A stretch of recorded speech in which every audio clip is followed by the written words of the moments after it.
أمر بشتواني خوي تعالى دين سر آداب الكلام والمحادثة لكاتي قصة كردن معنا كومل آداب هي بامان شوابي رشاي بكينو ورياي قصة كردن مان بين وبيقومان قصة كردن ومحادثة كردن أم بابتانا بزمان كريت وزمانش يشك لو نعمتاني كخوي تعالى بيماني بخشية أبي بشيوي بكاري بينين خوي تعالى لخو من رازي بكين خوي تعالى لقرآن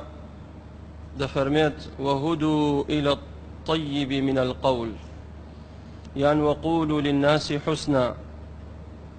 كواتكاتك قصة مان كرت يعني قفتقويك مان كرت أبي لكاتي قصة كردنا ورياي زمان مان بين كومل آداب هي أبي رتشاو بكريت وتطبيق بكريت يغمري خواه فرمي عليه الصلاة والسلام إن العبد ليتكلم بالكلمة لا يلقي لها بالا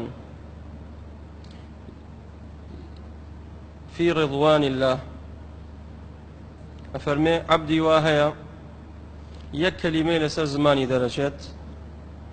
بلام أو كلمة لرزابوني خوي تعالى راضية لسر كلمة كواتا وشيكي تشاق لسر زماني درجات ولا يلقي لها بالا أم كسي كوام قصي كردوا يعني ببايخي زور وقصي نكردوا لا أم قورنية بلام لا إخوائي قور زور قورية أفرمي صلى الله عليه وسلم يرفعه الله بها درجات بلام بهوي أو كلمة خوي تعالى چەند پلەیەک بەرز دەکاتەوە لە بەهەشتا وأفرمي وإن العبد ليتكلم بكلمة في سخط الله كسي واهي قصاكات بلام لتوربوني خوا قصاكات يك كلمة قصاكا خوي تعالى لخوي توراكات يك كلمة بي كافر بيت يك كلمة بهيك وشيء تواني إيمان دار بي بهيك وشيء بي كافر بيت ولا داري إسلام دش ندرو خوي تعالى لخوي توربكيت في سخط الله لا يلقي لها بالا أم بقوري نازاني بلان خوي تعالى زور بقوري زاني وتحسبونه هينا وهو عند الله عظيم أفرمي في غمر خواه صلى الله عليه وسلم يهوي بها في جهنم بهوي أو كلمة خوي تعالى تورد بليو غضبي لي أقريا أي كاتنا أقريد وزخو للرواياتك حفتاصة لكاتنا أقريد وزخو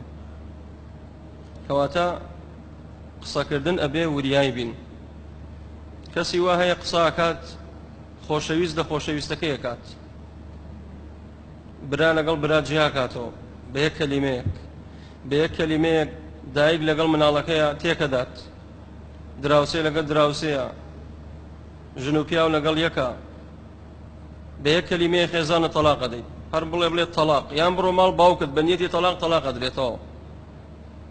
بوي يعني الإسلام قصة كردن محادثة كردن وقفتقو كردن لقل يكا